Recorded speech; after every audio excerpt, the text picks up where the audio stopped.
They came in foil, they came in tubes, they came in boxes that promised more than just food. These weren't just snacks, they were status symbols, sugar bombs, and lunchroom legends. Some popped in your mouth, some exploded, some just quietly destroyed your insides. From neon yogurt to pizza, you didn't need to cook. These are 16 snacks from the 90s we loved but were awful for us. Number 16, Kid Cuisine. This wasn't just dinner, it was a big deal. That bright blue tray, the penguin in sunglasses, the excitement of pulling one out of the freezer and feeling like you were about to cook your own real meal. Kid Cuisine showed up in 1990, made by ConAgra Foods, the same company behind Slim Jims and Banquet Dinners, but this wasn't adult food, this was just for us. Every tray came with a mix of stuff that looked better on the box than it tasted. Chicken nuggets that were always kind of soft, mac and cheese that somehow felt like plastic, corn that never stayed in its section and always ended up in the dessert. And the brownie? Burnt on the edges, half melted in the middle, and still the best part. They even printed games and puzzles on the box like that would distract you from how weird the mashed potatoes were. But it didn't matter, because Kid Cuisine wasn't about taste, it was about feeling in charge. You microwaved it yourself. You peeled off the plastic like a pro. You ate it in front of the TV with no one telling you what to do. It didn't have to be good, it just had to be yours. Number 15, Ring Pops. Ring Pops were candy you could wear, and that made them instantly cooler than almost everything else. Invented in 1979 by a Tops engineer trying to stop his kid from sucking her thumb, they really hit their stride in the 90s. Suddenly, every lunchroom, birthday party, and recess proposal came with one of these oversized sugar rings. It looked like a giant gem. It tasted like pure sugar, and the second you slid it onto your finger, you felt powerful. Flavors like watermelon, blue raspberry, and strawberry didn't taste like real fruit. They tasted like candy, and that was all we wanted. The plastic ring part dug into your finger after a while, but who cared? You were basically a snack superhero. The downside? It didn't take long for the whole thing to turn into a sticky dirt magnet. One trip across the playground, and your ring pop looked like it lost a fight with the mulch. But even then, you didn't toss it. You just tried to lick around the grime and keep going. Because for a few sweet minutes, you weren't just eating candy. You were showing off. Number 14, Cosmic Brownies. Cosmic Brownies were thick, heavy, and ridiculously sweet. Little Debbie packed these things like they were trying to knock you out with one bite. The brownie was chewy in a way that didn't make sense. The icing was smooth and shiny like plastic, and the little rainbow chips on top felt like candy-coated gravel. They came in a clear wrapper that always fogged up, and there was that one line down the middle pretending you were gonna share it. Yeah, right. Nobody did that. These things didn't taste like real brownies. They tasted like sugar and mystery ingredients. But if you saw one in your lunchbox, it was a good day. Didn't matter if it stuck to your teeth or felt weird going down, you still ate the whole thing. Number 13, Butterfinger BBs. Butterfinger BBs showed up in 1992 and instantly felt cooler than the regular bar. Same flaky peanut butter crunch, just shrunk into little round bites that came flying out of the bag like candy ammo. And yeah, Bart Simpson was all over the ads yelling his classic line, which made them feel even more like something you had to have. They were fun to eat, fun to throw, and impossible to stop once you started. But the texture? Total chaos. Crunchy on the outside, then suddenly gritty and sticky inside. You'd get halfway through the bag and realize your teeth felt like they were wearing sweaters. They didn't last long, gone by the mid-2000s, but if you ever had them, you remember. Not because they were perfect, but because no other candy ever crumbled quite like that. Number 12, Pop Rocks. Pop Rocks weren't candy, they were chaos. Tiny crystals in a foil packet that turned your mouth into a science experiment. You dump them in and boom, snap, crackle, pop like a fireworks show on your tongue. They'd been around since the 70s, but in the 90s they were pure playground legend. The flavors? Cherry, grape, watermelon, but nobody cared. You weren't tasting them, you were feeling them. The crackling, the fizz, the shock, that was the thrill. And of course, the urban myth, drink soda with them and your stomach explodes. Totally fake, still tried it. They were powdery, messy, weird, but unforgettable. Pop Rocks didn't have to taste good, they just had to freak you out. And they did, every single time. Number 11, Bagel Bites. Bagel Bites were tiny pizzas on bagels, and somehow that made them magical. Two guys in Florida came up with the idea in the 80s, and eventually Heinz picked it up and blasted it into every grocery store freezer. The jingle? Legendary. Pizza in the morning, pizza in the evening, pizza at supper time. That thing lived in your head rent-free. The bites were simple. Half a bagel, tomato sauce, a sprinkle of cheese, maybe a little pepperoni if you were lucky. They never cooked evenly. One side was still frozen, the other could burn your face off. But you didn't care. You were eating pizza at 9 a.m. and nobody could stop you. Number 10, Trixs Yogurt. Trixs Yogurt was chaos in a cup. It showed up in the mid-90s thanks to General Mills, and it looked more like art supplies than food. Bright pink and neon green, blue and purple, always swirled together like some kind of candy-colored science experiment.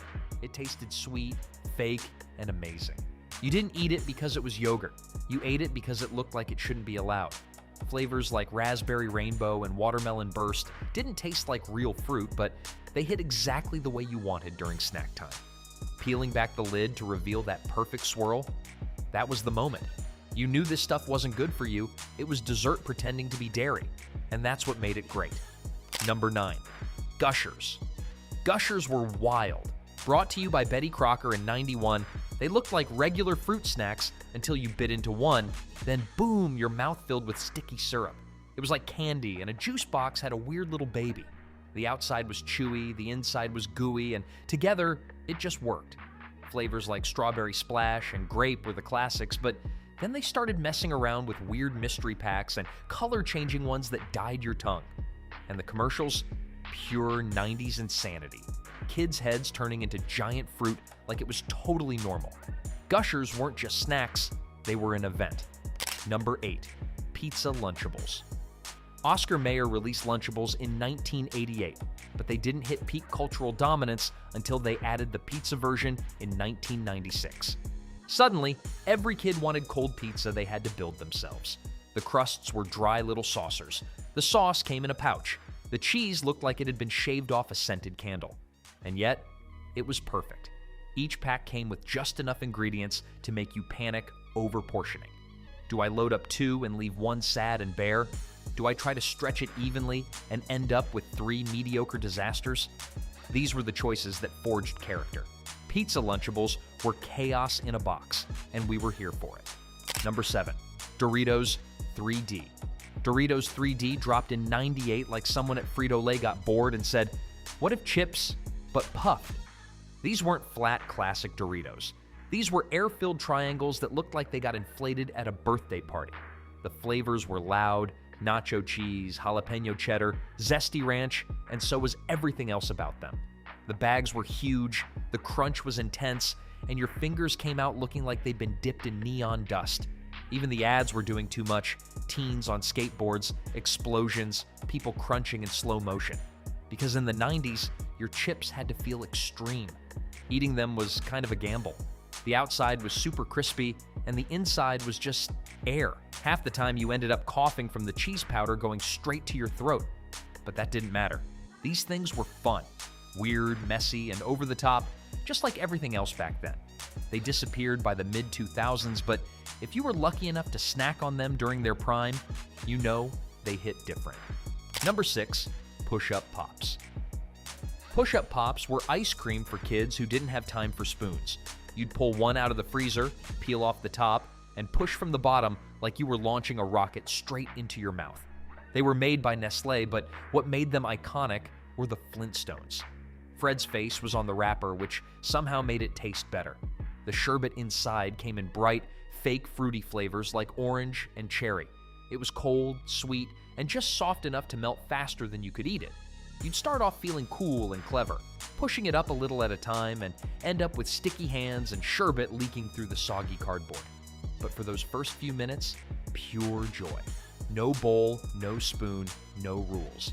Just a citrusy tube of sugar and the belief that you were doing dessert better than anyone else. Number 5, Fruit by the Foot. Fruit by the Foot was the sugary tape measure of your dreams. Released in 1991 by General Mills under the Betty Crocker label, it was the edible equivalent of a party streamer. Over 3 feet of chewy, sticky, fruit-adjacent candy unrolled from a spool like some kind of forbidden ribbon. You didn't just eat fruit by the foot, you unspooled it. You flaunted it. You slapped it onto your friend's desk like a sugary challenge. The paperbacking came with printed jokes, tongue twisters, or weird fun facts that you barely read before devouring the thing whole. If you were classy, you tore off small pieces. If you were a menace, you shoved the entire strip in your mouth and chewed like a wild animal. Either way, you were sticky by the end. The flavors had names like berry tie-dye or color by the foot, but it could have been called Blue Number 5, and we still would have eaten it. It was a candy that doubled as a toy.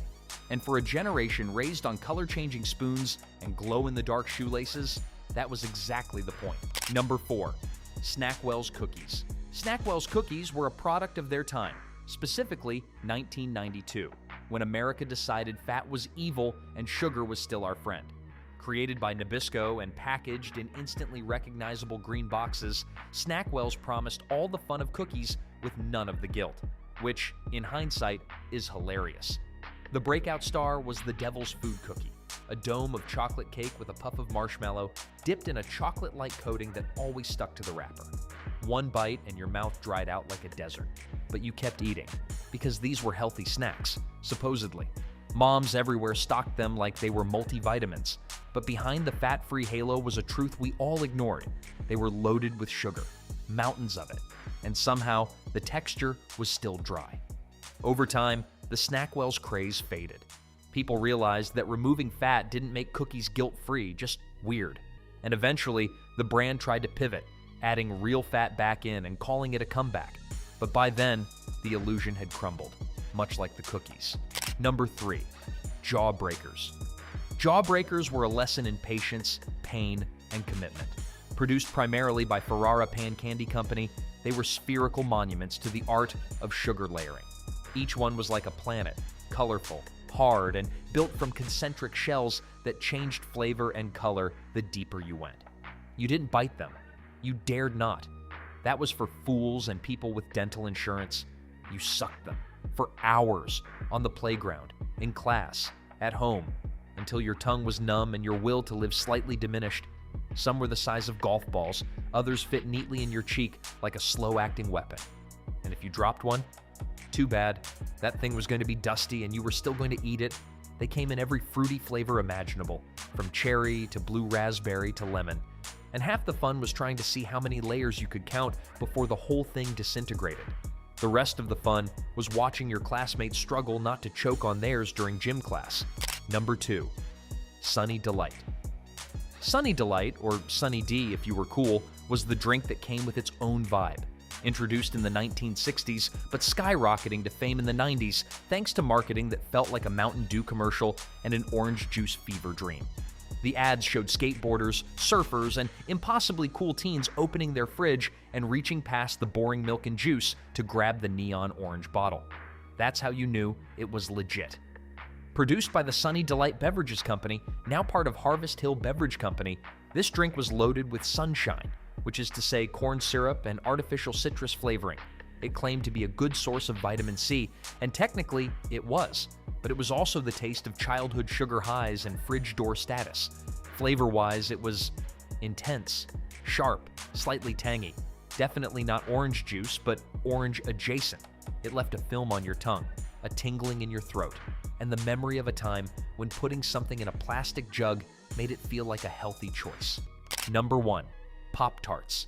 PopTarts are the kings of convenience breakfast, a title they've held since 1964, when Kellogg's first introduced them as a toaster-ready revolution in morning food. But it was the 90s that made them legendary. That was the decade when Pop-Tarts went feral, frosted, filled, neon-colored, and unapologetically loud. From s'mores to frosted strawberry to brown sugar cinnamon, the flavors came fast and wild. They even launched wildcard editions like Wild Berry with squiggly purple frosting, chocolate fudge, and the elusive grape. You could toast them for a gooey center and a flaky crust. You could eat them raw and chew through the grainy sugar paste with zero shame. You could microwave them and risk burning the roof of your mouth into oblivion. The packaging was silver foil, not resealable, not eco-friendly, but deeply satisfying to tear open. Pop-Tarts were more than breakfast. They were rebellion, a way to eat dessert before 9 a.m. and dare the world to stop you. And while they still exist today, somehow they don't taste quite the same. Maybe it's the recipe, maybe it's nostalgia, or maybe it's that nothing hits quite like a frosted strawberry Pop-Tart eaten in silence before the school bus pulls up and ruins everything. These 12 products might have made big promises, but they taught us one thing loud and clear. Not everything flashy is built to last. So which one did you try, or regret trying? Let us know in the comments below, and don't forget to subscribe for more throwbacks just like this.